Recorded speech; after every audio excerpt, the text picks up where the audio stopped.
A'udzubillahi minasyaitonirrajim. Bismillahirrahmanirrahim. Assalamualaikum warahmatullahi wabarakatuh. Kembali lagi bersama Mang Sukir, yang tentunya akan menemani teman-teman semua dengan sebuah kisah-kisah horor dan mistis, yang kali ini akan melanjutkan cerita yang sebelumnya yang berjudul Teror Mawar Hitam. Cerita ini ditulis oleh Nanau11. Dan bagi teman-teman yang penasaran dengan sang penulis, teman-teman bisa langsung cek link yang saya sudah siapkan, ada di kolom deskripsi. Oke, tak usah berlama-lama, bagaimanakah untuk kelanjutan cerita kali ini? Ini dia kisahnya. Selamat mendengarkan. Al, aku minta maaf ya. Aku sempat belain dia. Aku juga bikin kamu marah karena kamu merasa dibanding-bandingin sama dia. Zera memeluk Alta dari samping. Alta mematikan rokoknya, kemudian mengangkat tubuh gadis itu agar duduk di atas pangkuannya. Gak apa-apa, gue juga minta maaf udah bentak lo, udah kasar sama lo. Perlahan, wajah Alta mulai mendekati wajah Zera dan mencium bibir gadis itu lembut. Zera membalasnya meskipun tidak begitu pro. Ciuman keduanya semakin panas, membuat tubuh Zera merasakan rangsangan yang luar biasa saat dimana Alta menciumi bagian-bagian sensitifnya.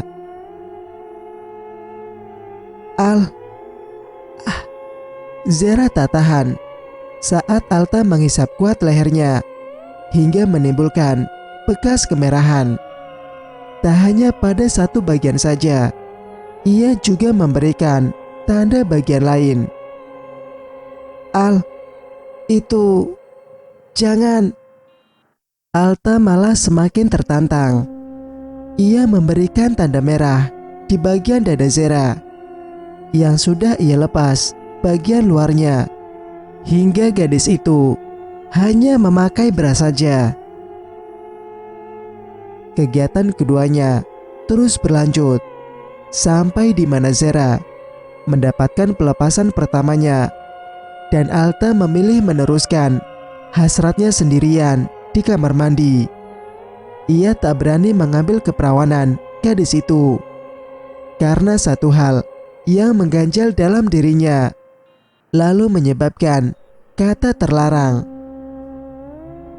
Ponsel Alta bergetar saat Alta sedang berada di dalam kamar mandi. Zera yang tadinya tak ingin tahu, ia merasa penasaran sendiri dan langsung mengambil pelan ponsel Alta dari atas nakas, hendak memeriksa siapa yang mengirimnya pesan. Tertera nama Jessica, dan Zera jelas ingat bahwa nama itu adalah nama kekasihnya Alta. Zera belum membuka pesan chatnya, namun meskipun tak terbuka, jelas pesan chat itu terbaca karena muncul dari notifikasi. Al, aku bentar lagi sampai apart. Al, kok lama? Al, jadikan. Zera tak berani membuka chat itu. Ia hanya diam saja, menyeimbangkan perasaannya yang mulai kacau. Hatinya berdenyut sakit sekali. Lalu apa yang bisa ia lakukan saat ini? Pria itu sudah selesai dengan kegiatannya. Ia kemudian menghampiri Zera dan duduk di samping Zera. Kenapa? Tanyanya. Gak apa-apa. Kamu gak kemana-mana kan, Al? Kamu di sini kan nemenin aku. Aku takut nanti peneror itu datang lagi. Iya, gue di sini. Alta menarik Zera dalam dekapannya. Tangannya meraih ponsel yang berada di atas meja. lalu membaca isi chat dari Jessica. "Al, kamu gak kemana-mana kan?" tanya Zera lagi, memastikan. Alta kembali meletakkan ponselnya tanpa berniat membalas chat dari Jessica. Bahkan, ia sengaja mematikan ponselnya agar wanita itu tak terus-menerus mengganggunya. "Gue gak kemana-mana, Zera. By the way, soal peneror itu, lo sempat tahu mukanya? Atau ciri-ciri benda yang dia pakai?" "Enggak, Al. Tiba-tiba ada bunga mawar hitam itu lagi. Anehnya, pas aku panggil Biati buat meriksa, bunganya gak ada. Al, aku yakin kok kalau aku gak lagi halusinasi. Semua itu nyata." Bibir Zera mulai bergetar. Ia mulai merasakan ketakutan itu lagi. Namun dengan cepat, Alta memeluknya, mengusap pelan punggung gadis itu. "Jangan takut. Secepatnya gue bakalan cari tahu." "Al, dia kayaknya ngincer kematian aku. Aku padahal ngerasa gak punya masalah sama orang lain deh." "Jangan dipikir ya. Gue ada buat lo. Dan biar ini jadi urusan gue bakalan cari tahu." Zera mengangguk pelan. Ia kemudian menenggelamkan kepalanya di bidang dada Alta. Yang Zera rasakan jika berada di samping Alta adalah rasa nyaman. Ia tak pernah merasakan kenyamanan semenjak bundanya pergi begitu saja bersama suami barunya. Bahkan untuk sekedar memeluk Zera pun tidak. Hanya ada beberapa yang bundanya tinggalkan saat itu, yaitu kartu keluarga, foto keluarga, dan foto-foto saat dimana Zera masih kecil, masih dalam pangkuannya. Zera sangat ingat di mana bundanya meninggalkan semua itu di dalam laci kamarnya. Kemudian sepotong surat Zera baca bahwa bundanya tak tega jika langsung mengucapkan perpisahan padanya. Itulah sebabnya ia hanya bisa menulisnya dalam surat. "Zera sayang, bunda sayang banget sama kamu. Tapi bunda harus pergi. Bagaimanapun, bunda harus ikut bersama Mas Pram. Bunda akan hidup bersama Mas Pram dan tinggal di luar negeri. Kita masih bisa berkomunikasi lewat telepon. Dan bunda akan selalu bertanggung jawab atas kebutuhan kamu di Indonesia. Rumah itu sudah menjadi milik kamu. Tinggallah di sana bersama Biati, orang kepercayaan bunda yang akan menjaga kamu. Maafin bunda. Jangan marah sama bunda. Apalagi benci sama bunda ya sayang. Love you." Jika orang lain beranggapan itu hal yang buruk, maka berbeda dengan Zera yang tidak bisa marah atas langkah yang bundanya ambil. Karena saat itu pula Zera memutuskan untuk ikhlas. Karena saat itu pun Zera memutuskan untuk ikhlas. Setiap kali Zera mencoba menghubungi bundanya, nomornya tak pernah aktif, kadang di luar jangkauan. Terakhir kali bundanya mengirim pesan chat soal uang yang sudah ditransfer ke rekening Biati untuk kebutuhan Zera. Padahal Zera lebih membutuhkan bundanya daripada uang yang setiap bulan selalu bundanya beri untuknya. "Kok nangis?" Menyadari air mata jatuh membasahi tangan Alta, maka pria itu segera mengangkat sedikit kepala Zera. "Kenapa nangis?" kangen bunda. Ada gue. Bunda lo juga di sana pasti kangen lo. Bunda gak lupakan sama aku, Al. Orang tua mana yang lupa anaknya gitu aja. Jangan nangis ya. Bunda sayang banget sama lo, Ze. Hanya Alta yang selalu berhasil membuat Zera tersenyum dan yakin bahwa bundanya akan selalu menyayanginya. Ia juga yakin bundanya akan kembali ke Indonesia untuk menemuinya.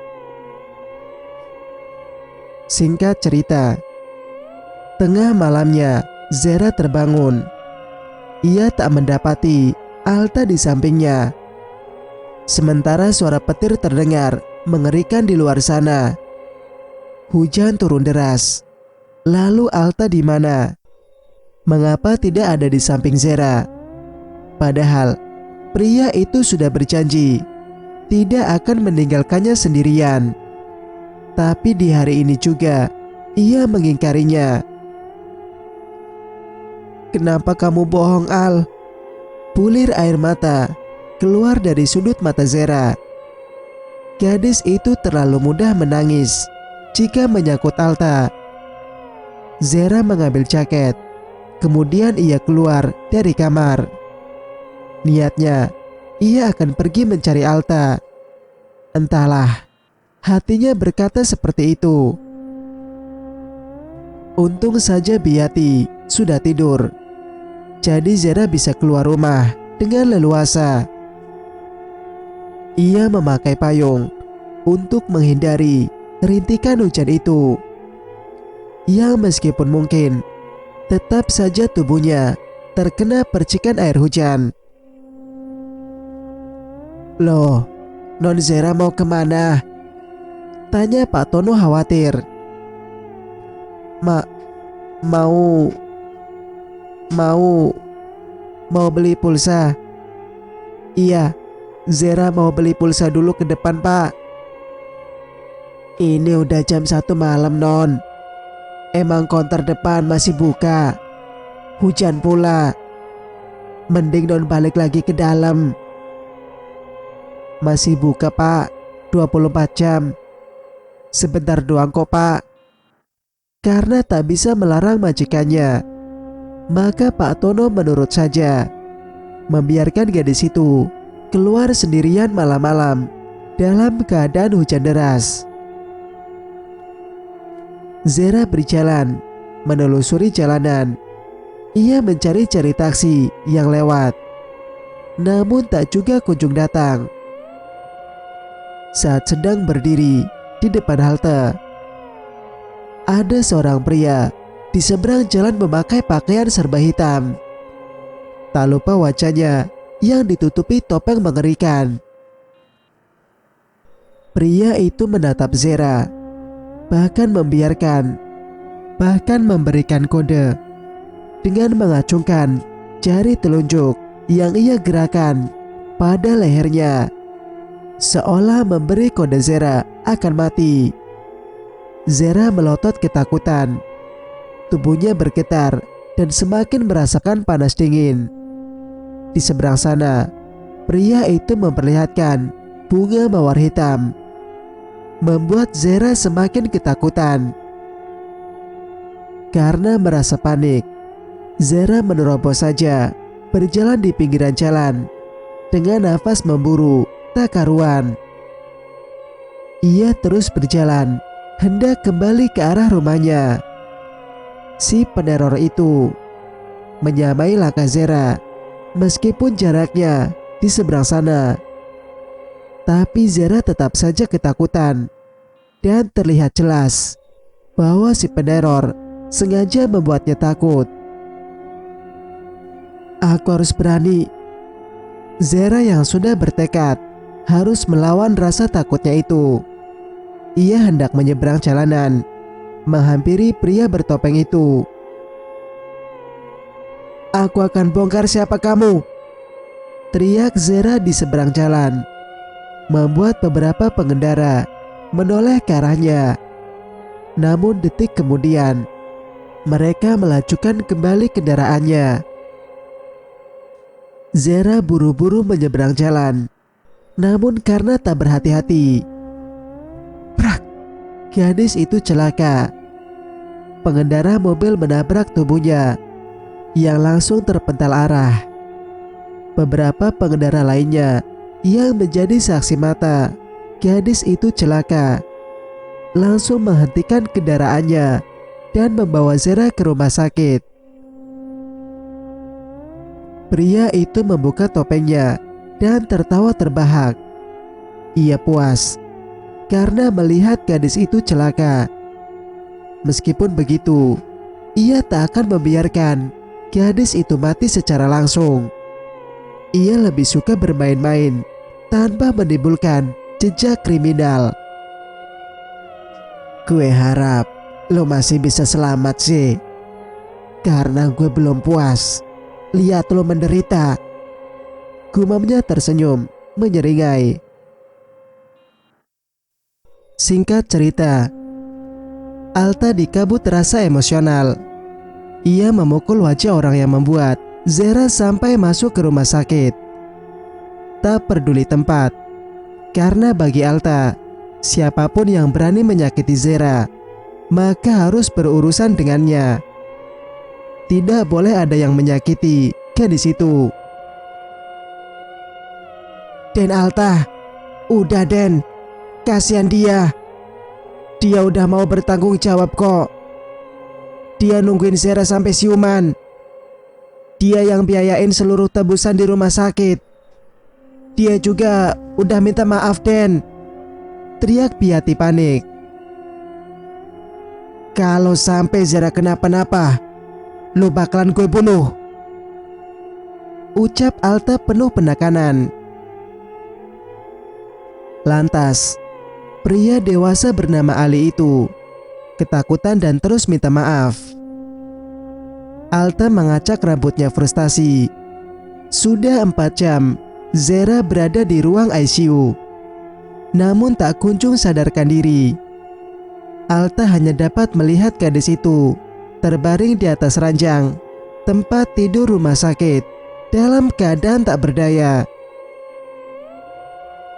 Darah mengalir tak henti-hentinya dari pucuk kepala gadis itu, serta tangannya yang penuh luka. Sabar Den, Non Zera pasti selamat. Piati mencoba menenangkan dengan mengusap pundak Alta pelan. Setelah berjam-jam menunggu, akhirnya dokter keluar dari ruangan. Alta buru-buru menghampiri, sebab ia sudah benar-benar cemas, luar biasa. Gimana keadaan Zera dok? Teriaknya tak sabar. Tenang dulu ya, pasien masih mengalami pemulihan. Ia kekurangan banyak darah, dan kami akan segera menanganinya. Satu lagi, untuk saat ini siapapun belum boleh masuk ke dalam, sebab keadaan pasien masih belum stabil dan belum sadarkan diri. Tapi dok, saya mau ketemu Zera, kekeh Alta yang dengan cepat menerobos masuk. Namun sayangnya, dokter lebih cepat menariknya keluar ruangan. Tolong mengerti, jika Anda menyayangi pasien tersebut, maka ikuti apa yang dokter katakan. Alta tak bisa berbuat apa-apa selain pasrah. Ia merasa gagal menjadi pelindung Zera. Den, sabar ya. Kita tunggu Non Zera di sini. Atau Den Alta kalau mau pul. Belum sempat Piati meneruskan ucapannya, Alta sudah memotongnya lebih dulu. Alta tetap di sini. Setelah berjam-jam mengalami koma, akhirnya Zera bangun dari masa kritisnya. Ia menyebut-nyebut nama Alta, dan dokter langsung memanggilkan Alta agar masuk ruangan. Sementara Piati sudah pulang lebih dulu karena Alta yang meminta. Zera menggenggam kuat tangan Alta. Wajahnya nampak ketakutan. Aku takut. Peneror itu yang bikin aku jadi gini. Zera menangis getir, membuat dokter semakin khawatir dengan keadaannya. Zera, sebaiknya kamu fokus dengan kesembuhan kamu ya. Sebentar lagi kamu akan kami pindahkan ke ruang inap, ucap dokter. Alta mencium kening Zera, seraya menghilangkan rasa takut pada gadis itu. Ada gue, lo gak usah takut lagi ya. Nanti kalau udah membaik, lo ceritain semuanya sama gue. Zera mengangguk kecil, bahkan tangannya tak mau melepaskan tangan Alta. Zera dipindahkan ke ruang inap, dan Alta yang menemaninya di rumah sakit. Lapar, biar gue beliin makanan di luar. Kalau lo bosan sama makanan di rumah sakit, tawar Alta. Enggak, Zera enggak mau Alta ninggalin Zera lagi. Gue enggak kemana-mana Ze, gue bakalan jagain lo. Malam itu Alta ninggalin Zera. Air mata Zera lolos. Ia merasa sakit ketika mengingat pria itu meninggalkannya sendirian di kamar, sementara ia sedang mengalami ketakutan. Alta meraih tangan Zera, mengusapnya lembut. Gue pergi mau beliin obat demam tadinya buat lo, karena badan lo panas. Di luar hujan.